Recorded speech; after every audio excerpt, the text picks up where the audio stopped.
छोरी मोबाइल हेर्दैछन्। मोबाइलमा नोटिफिकेसनको आवाज, हल्का समाचार र प्रदर्शनकारीको आवाज। आज राजधानीमा युवाहरूको ठुलो प्रदर्शन हुने अनुमान छ।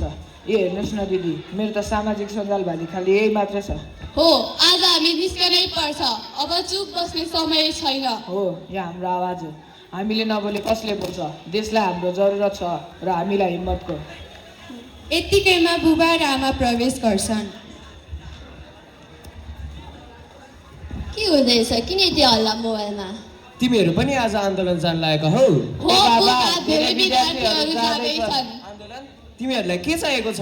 न्याय, भविष्य र युवाको आवाज सुन्ने सरकार। तर सडक सुरक्षित छैन, खबर सुन्दा डर लाग्छ।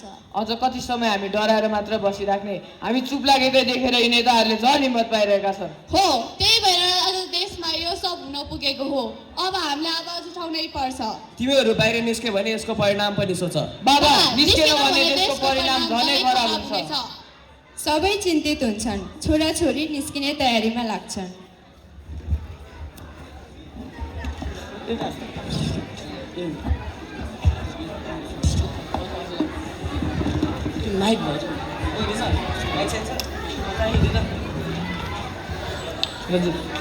भ्रष्टाचार अन्त्य गर, अन्त्य गर, अन्त्य गर। नेपोटिजम बन्द गर, बन्द गर, बन्द गर। भ्रष्टाचार अन्त्य गर, अन्त्य गर, अन्त्य गर। नेपोटिजम बन्द गर, बन्द गर, बन्द गर। भ्रष्टाचार अन्त्य गर, अन्त्य गर, अन्त्य गर। नेपोटिजम बन्द गर, बन्द गर, बन्द गर। भ्रष्टाचार अन्त्य गर, अन्त्य गर, अन्त्य गर। नेपोटिजम बन्द गर, बन्द गर, बन्द गर। भ्रष्टाचार अन्त्य गर, अन्त्य गर, अन्त्य गर। नेपोटिजम बन्द गर, बन्द गर, बन्द गर। भ्रष्टाचार अन्त्य गर, अन्त्य गर, अन्त्य गर। नेपोटिजम बन्द गर, बन्द गर, बन्द गर। भ्रष्टाचार अन्त्य गर, अन्त्य गर, अन्त्य गर। नेपोटिजम बन्द गर। बन्द गर, बन्द गर।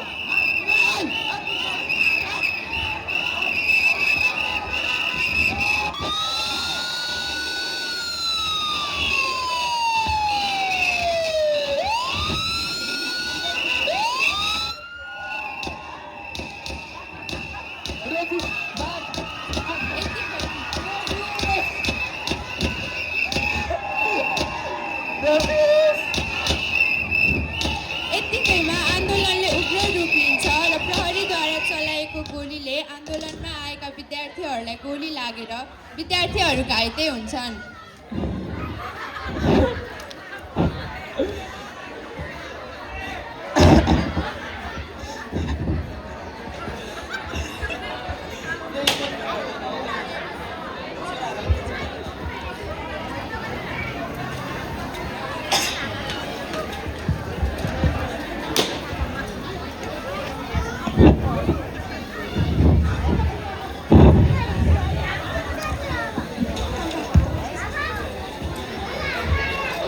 यिनीहरू आउँछ।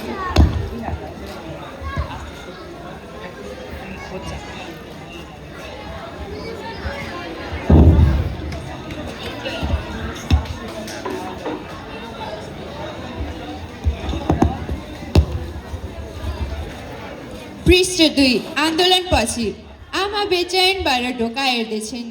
बुबा चुपचाप बसिरहेका छन्।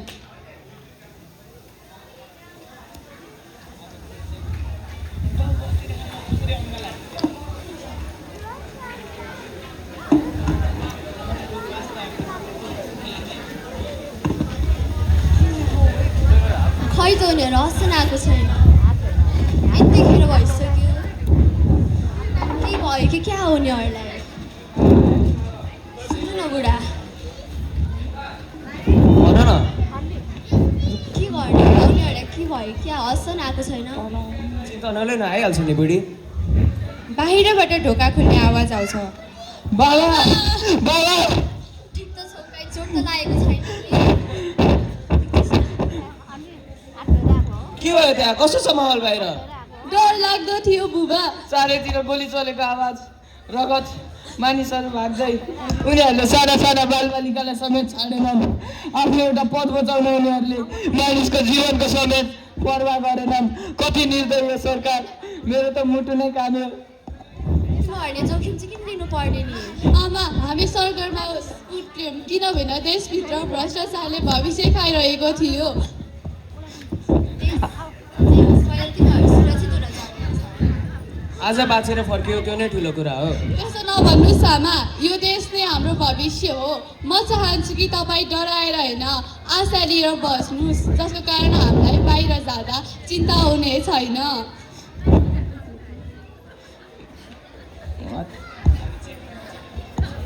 पृष्ठ 3 अर्को दिन घर बिहान परिवार चुपचाप बसिरहेको छ। टिभी चलिरहेको छ। छोराछोरी थाकेका छन्। आमा चिया लिएर आउनुहुन्छ।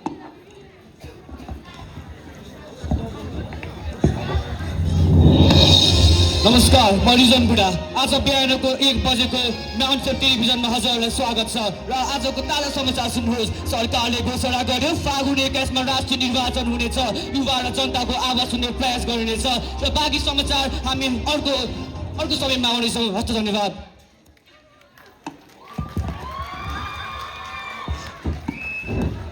हामी त जसो तसो घर फर्क्यौँ, तर हामीसँगै गएका धेरै साथीहरूले आफ्नो ज्यान समेत गुमाए।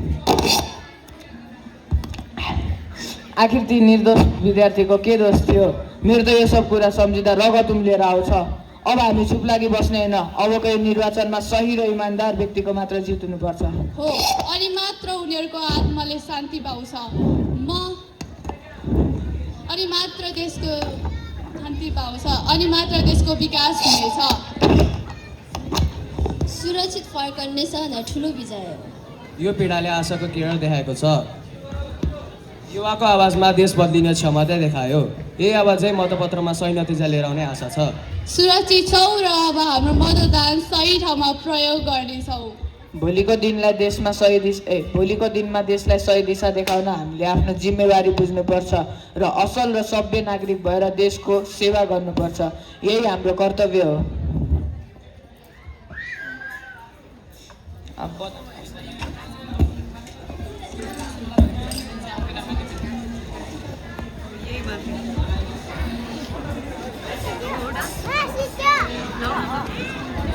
चल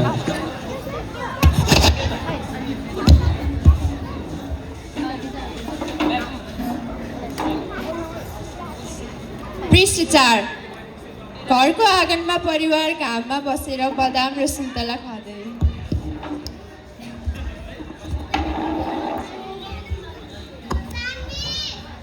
हामीले सही उम्मेदवारलाई मतदान गर्नुपर्छ, जसले सही तरिकाले देशलाई अगाडि लैजानेछ। हो, जसले जिम्मेवारी पनि निभाउँछ।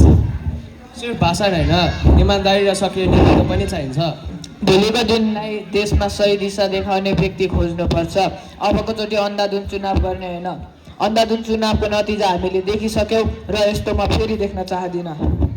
सही चुनावले ती कलिला विद्यार्थीको बलिदानको अर्थ दिन्छ। आज आउने निर्णयले देशको भविष्य बनाउँछ। सही नेता, सही मार्ग।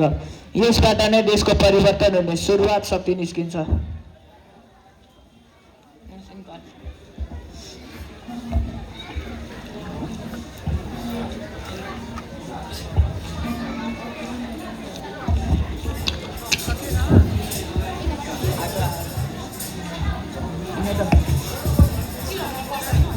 पर्दैन।